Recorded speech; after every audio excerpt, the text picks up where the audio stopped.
From the Deliveries screen, tap the blue button to create a delivery. Complete the form by adding the delivery details.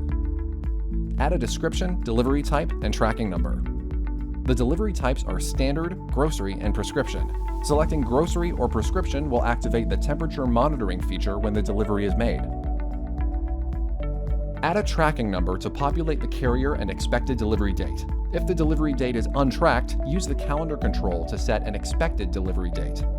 By default, the app automatically generates a single-use access code based on the last 4 digits of the tracking number.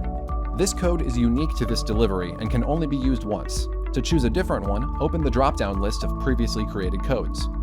When the access code is entered on your box, the app sends a notification and updates your recent activity. For single-use codes, the code is retired and the share feature disabled. Lastly, tap the Create Delivery button to save, and you're done.